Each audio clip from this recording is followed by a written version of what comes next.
red card sendiri saya juga udah punya red Oh, card. udah keren banget. Lumayan banget Pak, Oke. terutama untuk mahasiswa ya mungkin butuh uang jajan tambahan Iya. gitu ya. Bahkan sekarang saya udah nggak minta orang tua lagi buat jajan. Kalau misalnya di awal-awal rintis tuh jangan terlalu mahal ngasih rate-nya. Oh. Justru kita harus narik banyak perusahaan dulu nih yang kerjasama. Orang tuh bingungnya tuh ketika mau buat konten bingung mau bikin konten apa. Iya. Nah sebenarnya lebih ke arah diri dia sendiri sih Pak. Gitu. Kadang orang bilang personal branding harus punya prestasi, padahal enggak juga gitu. Misalkan kita suka ngegrafik desain, kita ya udah bikin video aja gimana cara kita ngedesain. Nah Gitu itu ya? banyak diminati orang gitu.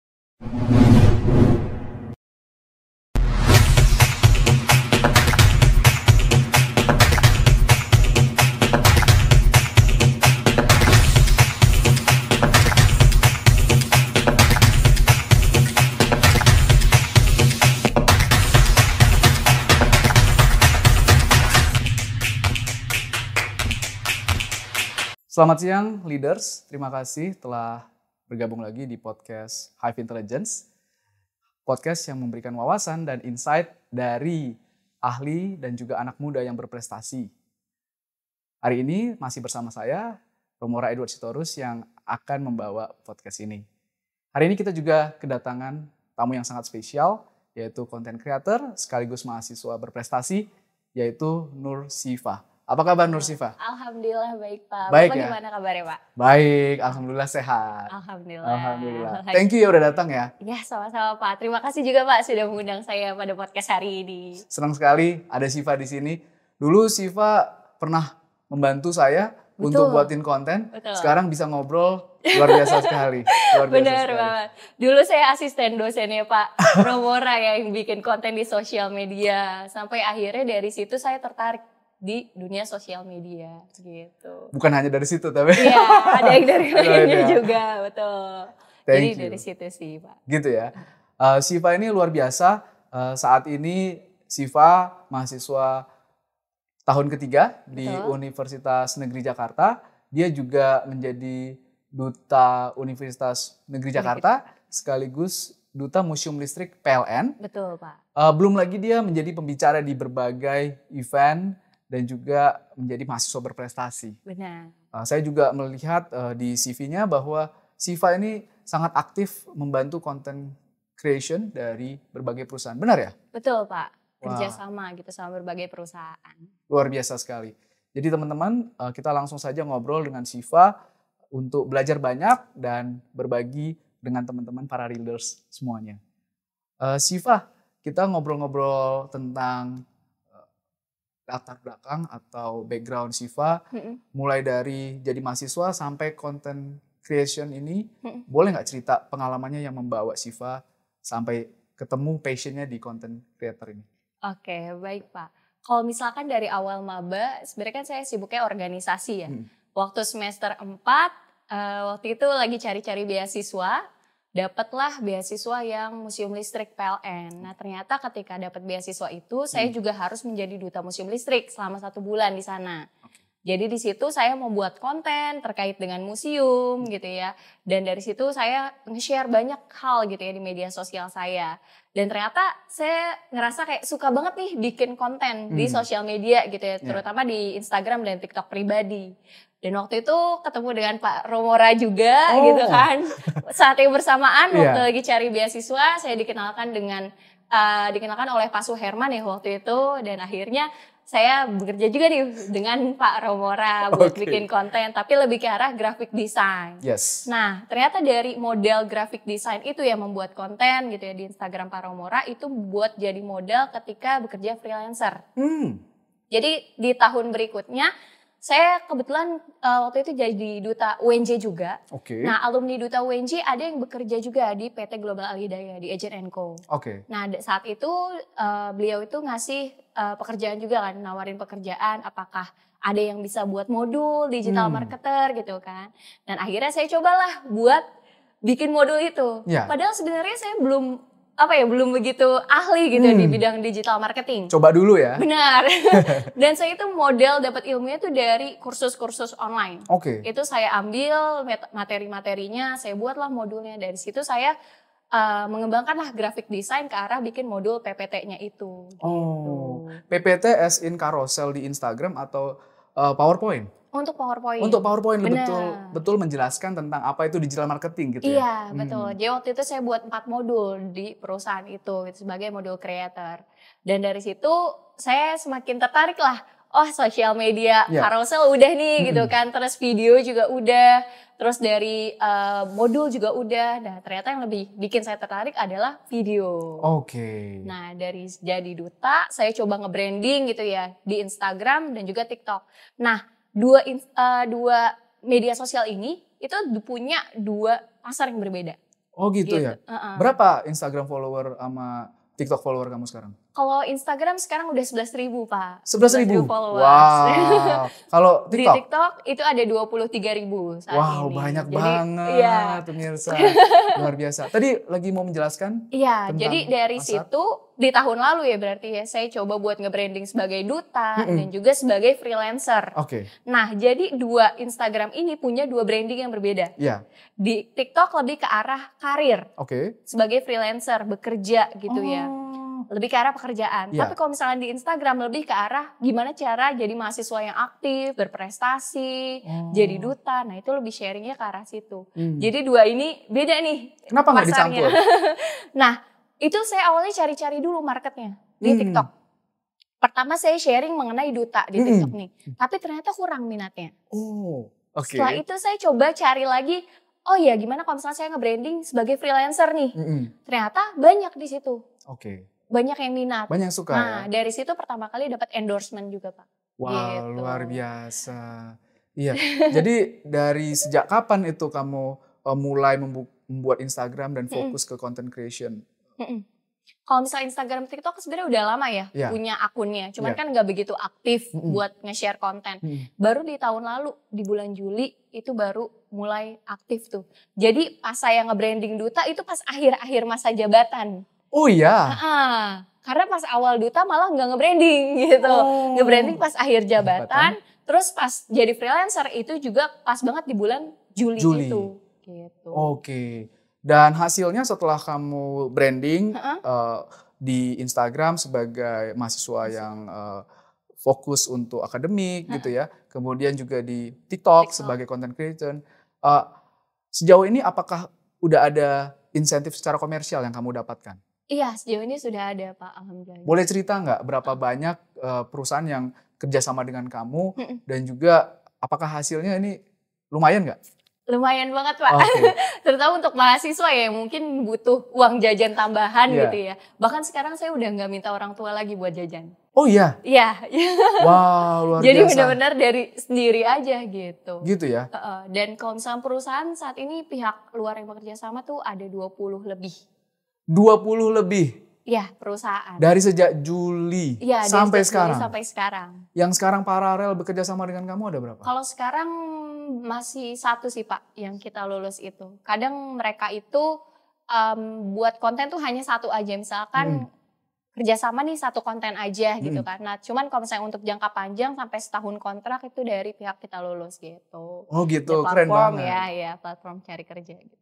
Platform cari kerja. Boleh tahu nggak konten-konten apa sih yang diminta oleh perusahaan biasanya dibuat oleh content creator seperti kamu di mahasiswa gitu? Apakah IG story, ataukah post, atau carousel, atau reels? Kira-kira demand atau speknya itu seperti apa sih? Boleh nggak di-share? Boleh Pak. Jadi kalau misalkan untuk red card sendiri saya juga udah punya red card. Keren banget. Jadi udah punya red card. Nah kadang orang bingung gimana cara nyusun red card itu. Sebenarnya itu tergantung dengan jenis mau kita apa nih promosinya. Kayak yang Bapak sebutkan misalkan Instagram story, Instagram video gitu ya, reels dan segala macamnya itu beda-beda harganya, tarifnya gitu.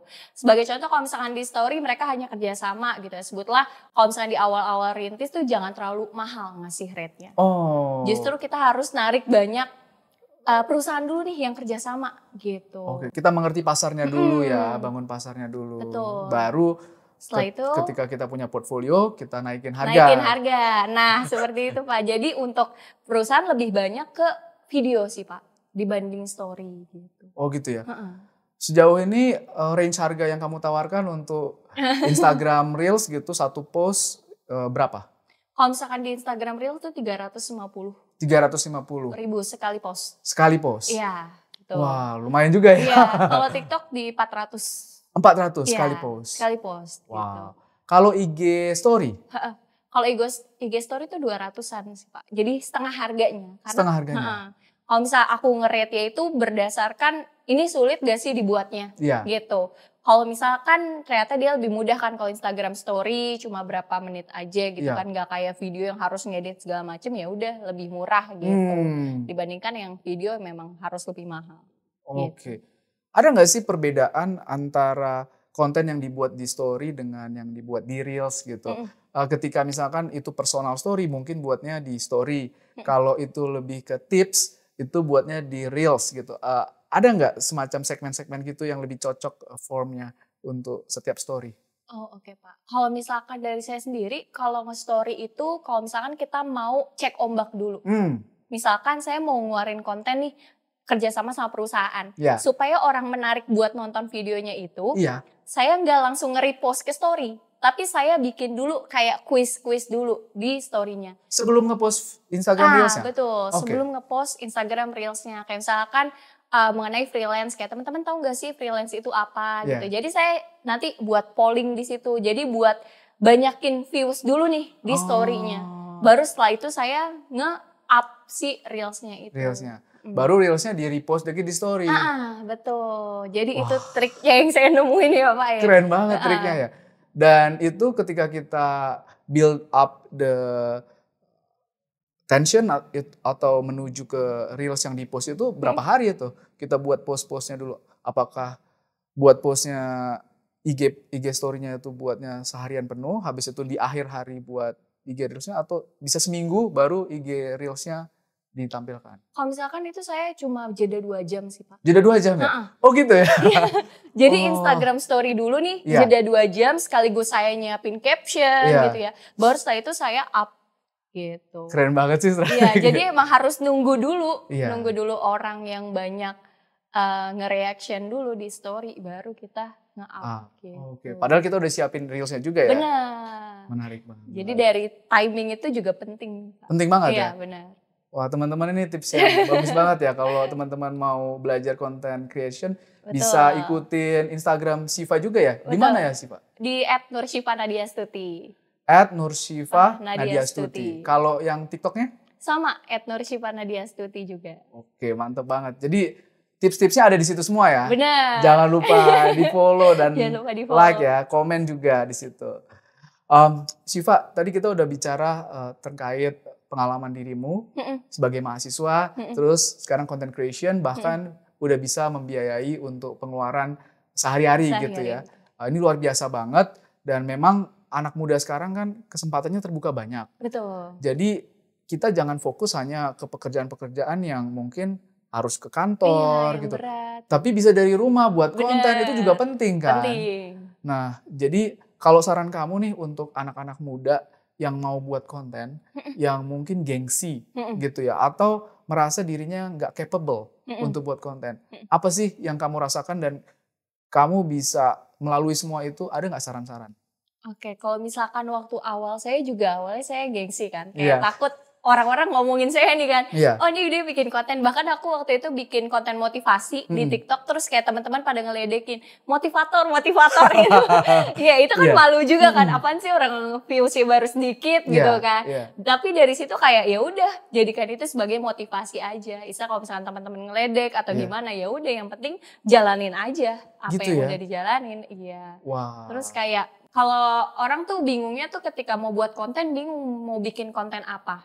Nah sebenarnya lebih ke arah diri dia sendiri sih Pak. Gitu. Sebagai contoh dia suka jadi mahasiswa ya, suka ikut lomba gitu kan. Nah itu sebenarnya bisa dikontenin. I see. Atau kalau misalkan dia itu suka banget graphic design, mereka sharing aja tentang gimana cara mereka pakai tools-tools yang ada buat graphic design. Oh gitu ya, sambil kerja graphic design direkam sambil sharing, bener kayak gitu. Dan kadang kayak bingung misalkan mau ke arah ilmu yang susah gitu, semacam digital marketing. Iya. Kayak yang tadi saya itu kan. Nah sebenarnya kalau misalnya kita mau ikut kursus online yang murah, istilah cuma 20.000, tapi kita bisa dapat ilmunya itu, kita sharing aja di Instagram, ada di itu TikTok. kursus murah 20.000? Iya, ada. Jadi Siva juga terus belajar ya? Ambil kursus-kursus online juga ya? Betul, Pak. Gitu. Siva harus ikut prakerja dong? Pasti, Pak. Iya, kita juga ada beasiswa pelatihan tuh. Nah, iya. Untuk ambil digital marketing, untuk belajar tentang graphic design dan sebagainya. Design, betul. Iya, jadi benar-benar harus manfaatin banget gitu ya kesempatan yang ada gitu kan. Kayak pelatihan sebenarnya banyak ya di media sosial, di mana di-share, yang free juga ada. Tergantung bagaimana kita mau ngambil buat belajar, terus kita sharing lagi, atau ya mendingan gak usah ngambil gitu kan. Males gitu kan kalau misalnya orang males buat ikut kursus gitu kan. Nah itu yang justru harus dihindari. Harus ngambil setiap kesempatan gitu. Harus giat, harus getol ngambil kesempatan ya. Bener. Jadi jangan gengsi teman-teman, ada kesempatan harus dicoba, diambil gitu ya. Itu aja ya, simple. Bener. Tapi melakukannya itu ya, susah, yang butuh sesuatu motivasi yang besar ya. Kuat. Luar biasa. Siva, dirimu juga cerita soal personal branding. Aku pengen tahu nih, apa sih personal branding itu? Apa yang harus dilakukan untuk membuat personal branding seseorang itu sesuai dengan apa yang dia inginkan? Oke, Pak. Baik, untuk personal branding kan kadang orang mikirnya kayak harus hebat dulu nih buat bikin personal branding. Iya. Padahal kalau misalkan dari definisinya sendiri ya, personal branding itu adalah suatu yang ingin kita tampilkan kepada orang lain. Dan itu unik daripada yang lainnya gitu, orang lainnya. Benar, yang unik. Sebagai contoh sebenarnya sesimpel saya misalkan suka drakor. Drama Korea nih, suka nonton kan. Nah, itu sebenarnya adalah hal sesuatu yang bisa kita tonjolkan kepada orang lain. Contohnya gimana tuh? Contohnya misalkan kita buat video review drama Korea. Dan itu banyak banget di TikTok, Pak. Yang suka nge-review drama Korea gitu kan. Terus yang suka ngevideoin scene-scene yang lucu di drama Korea tersebut gitu. Nah itu sebenarnya bisa jadi personal branding. Gitu ya. Simple sebenarnya. Ya? Wow. Jadi kalau misalkan nih ada pejabat, bahkan ada juga misalkan seseorang yang terkenal nih di layar kaca gitu ya, tapi belum punya personal branding yang bagus di sosial media. Dia harus mulai dari hal-hal yang kecil seperti itu ya? Iya betul, dimulai dari hal yang kecil kayak gitu. Jadi makan juga bisa dibuat personal branding, gitu ya? Segala macam kegiatan tuh bisa jadi personal branding. Jadi istilahnya kadang orang bilang personal branding harus punya prestasi, padahal enggak juga gitu. Misalkan kita suka nge-graphic design, kita ya udah bikin video aja gimana cara kita ngedesain. Nah gitu itu ya? Banyak diminati orang gitu. Wah, keren banget. Apa sih yang harus dilakukan dalam membuat personal branding kita? Aku lihat tuh beberapa teori bilang kita harus mengenal diri kita sendiri. Kemudian kita harus tahu tadi seperti yang Siva bilang, mengenal tentang minat kita. Kemudian ada skills, expertise. Tadi lagi ngerjain sesuatu, di videoin gitu ya. Tadi kita sudah belajar tentang banyak hal yang kita bisa explore gitu di personal branding. Menurut Siva, apa untungnya personal branding ini? Kenapa sekarang itu semua orang membicarakan personal branding? Apa untungnya dikenal orang di sosial media? Bukannya nanti malah ada orang yang di jalan tuh, hey kamu dulu di video itu gak mengganggu ya? Atau banyak untungnya? Pro and cons-nya apa? Kalau misalkan untungnya tuh banyak Kak. Kalau misalkan dari yang saya alami gitu ya sendiri. Misalkan kadang kalau lagi jalan, itu ada yang kayak say hi. Hai Kak Siva, oh ya salam kenal ya. Kayak aku kan belum tahu kan siapa orang ini. Ternyata kayak aku suka ngeliat konten-kontennya kakak gitu. Oh malah ternyata itu juga mahasiswa UNJ gitu ya. Nah itu, terus kayak kalau di kantor, kan aku juga content creator ya. Dan ketika karyawan itu baru masuk, mereka langsung kenalin saya. Content creator ya di sini. Karena saya sebelum bekerja di perusahaan, istilah kalau kata mereka ya, sebelum saya kerja kan saya ngeliat TikToknya dulu nih perusahaannya seperti apa. Dan ternyata saya ngeliat Mbak Siva di situ gitu. Nah itu personal branding. Jadi kita dikenal gitu ya oleh banyak orang. Nah untuk keuntungannya sendiri kalau misalkan ada sebuah acara, itu kita yang suka direkomendasikan oleh banyak orang. Sebagai contohnya kalau di UNJ kan kadang ada suka seminar-seminar gitu kan. Dan waktu itu branding saya sebagai duta UNJ. Dan dari situ ada nih acara misalkan dari BEM gitu ya, BEM di universitas. Terus kayak mereka mau undang saya nih. Siapa yang kita undang pembicaranya? Oh ya Kak Syifa aja, dia duta UNJ. Nah dari situ saya diundang lah ke acara gitu. Jadi bisa berbagi lebih banyak lagi ya. Terus kayak kalau misalkan dibandingkan saya dengan orang lain yang memang mereka lebih wah ya. Sebagai contoh saya cuma jadi pemenang di lomba esai itu baru 5 kali menang. 5 kali itu banyak. Iya. Tapi kan kalau bisa dibandingkan yang berprestasi lainnya kan itu sedikit ya. 5 kali loh, baru 5 kali. Iya. Terus kayak mereka tuh suka ngundang saya. Bahkan kayak dari Universitas Negeri Yogyakarta, UNY, UIN, UPN itu ngundang saya gitu sebagai pembicara di sana. Universitas lain. Terus kayak salah satunya kemarin baru saya jadi pembicara di BNN Jakarta Timur. Nah itu ada salah satu mahasiswa UNJ yang mana dia itu ngerekomendasiin ke kakak sepupunya yang kerja di BNN. Wow, jadi kita nggak tahu dari mana informasi ini ya? Itu dia. Jadi kakak sepupunya itu nanyain lah ke mahasiswa ini, ada nggak rekomendasi konten creator di mahasiswa yang ada di UNJ? Oh ya, Syifa aja. Akhirnya saya yang direkomendasikan. Gitu. Itu pentingnya personal branding. Membuka kesempatan ke banyak pintu ya. Betul. Kerjasama ke eksternal lainnya gitu ya. Jadi tanpa kita pernah kenal orang tersebut, saya juga nggak kenal gitu sama mahasiswanya. Benar. Oh gitu ya? Iya. Kayak makanya waktu saya dihubungi sama pihak karyawan dari BNN ya. Kamu kenal Kavi nggak? Oh ya saya kurang kenal gitu kan ya. Ternyata mereka yang kenal saya duluan gitu. Akhirnya saya baru kenalan di situ. Wah gitu. Seru, banyak teman, banyak kesempatan. Bener, relasi itu munculnya tuh dari situ semua. Peluang kerja segala macam tuh dari sana. Betul. Dan zaman sekarang peluang kerja itu bukan hanya dari koran atau dari internet. Dari rekomendasi orang juga penting. Bahkan kadang-kadang peluang kerjanya justru lebih bagus. Iya kan? Lebih menarik, lebih keren gitu ya.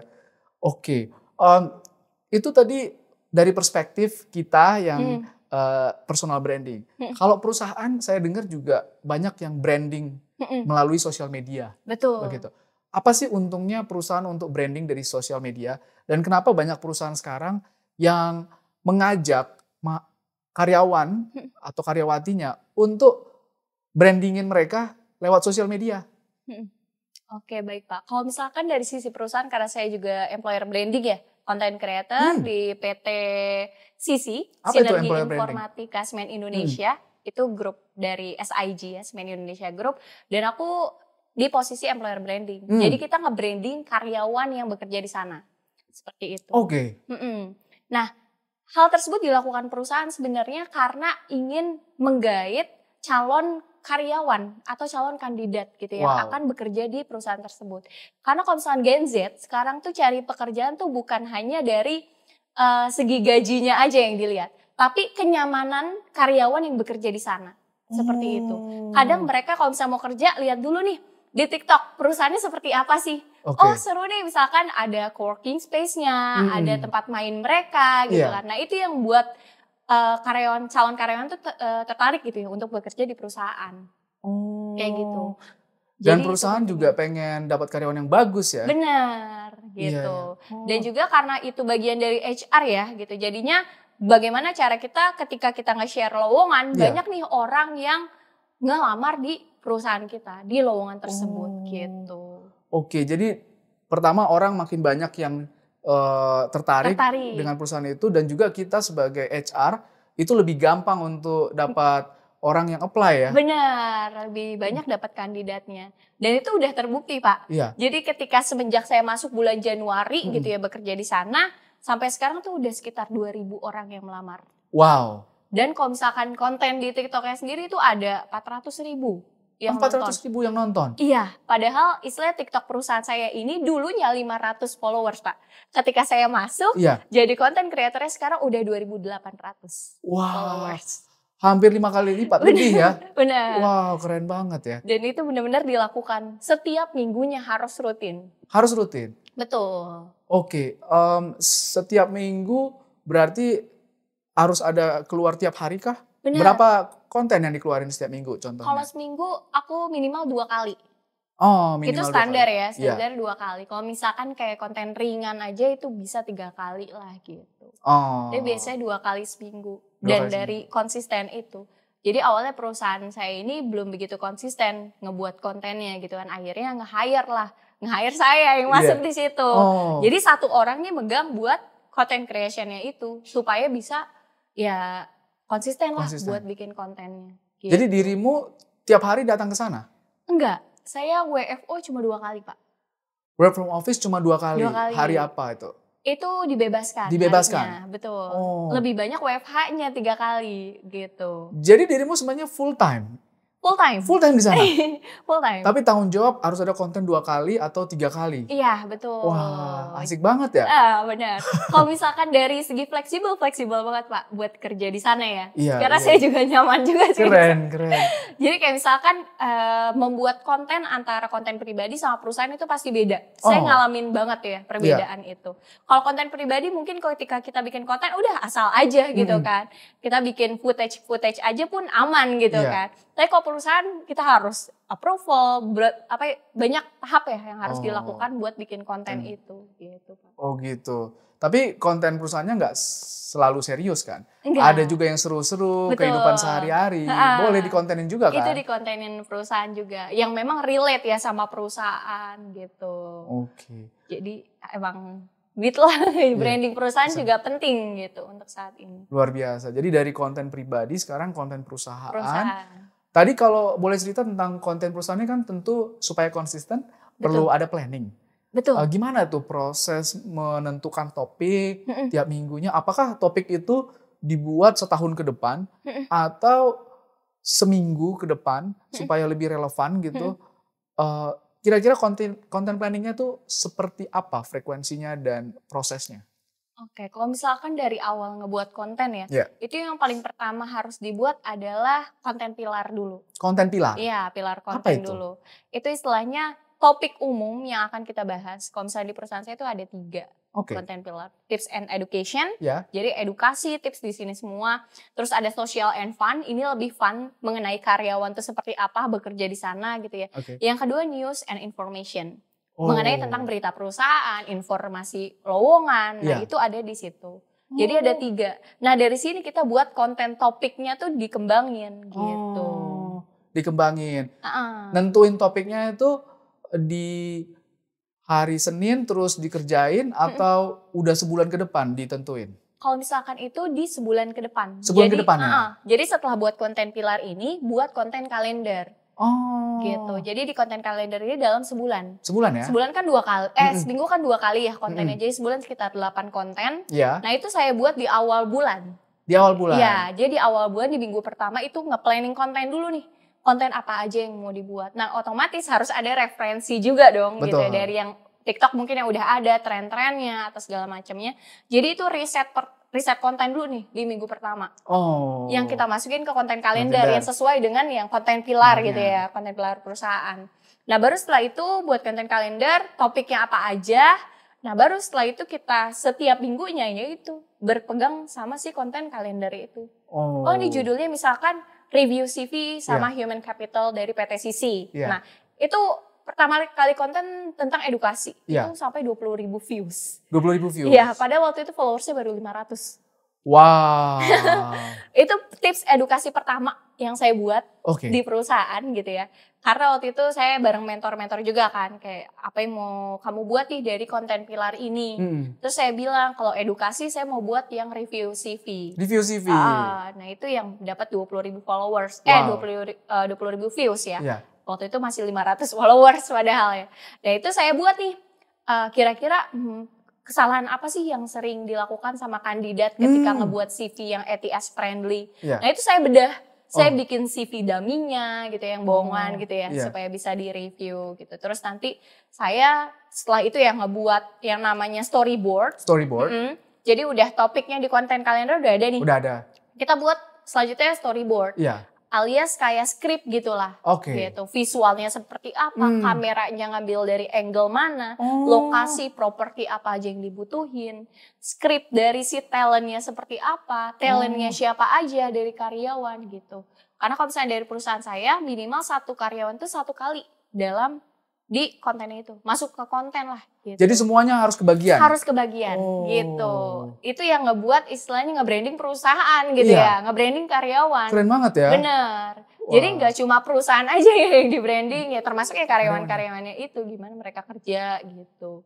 Jadi kayak gitu, udah bikin storyboard, nyari talent gitu kan, misalnya talentnya satu cewek nih dari Human Capital buat nge-review CV. Ya udah nanti kita nge-briefing talentnya, nanti ngomongnya gini-gini, baru deh tag hari H. Oh gitu ya? Gitu. Wah keren banget. Jadi alasan kenapa WFH-nya lebih banyak karena lebih banyak planningnya dibandingkan tag kontennya. Tag kontennya, gitu. Oke. Jadi saya ke kantor itu cuma buat tag konten doang. Planning bisa di rumah, cari di referensi rumah. dari yang lain-lain bisa di rumah. Editing juga bisa di rumah. Gitu. Jadi ya udah nih misalkan ada arsip dari handphone, misalnya handphone perusahaan, ya udah itu saya bawa pulang buat ngedit. Udah. Jadi kalau misalkan dalam seminggu kan 2 konten ya, itu satu hari ngebuat storyboard. Jadi dua storyboard ya buat minggu ini. Terus setelah itu saya nentuin talentnya, briefing by WhatsApp. Kalau WFH, nanti bisa nggak ya jadi talent gitu ya? Ini storyboardnya seperti ini. Jadi orang talentnya itu yang mereka tuh nggak tahu mau buat video apa, bisa jelas di storyboardnya itu. Oh, digambarin? Enggak, itu benar-benar visualisasinya harus detail. Detail? Iya, dari skripnya nanti ngomong apa aja.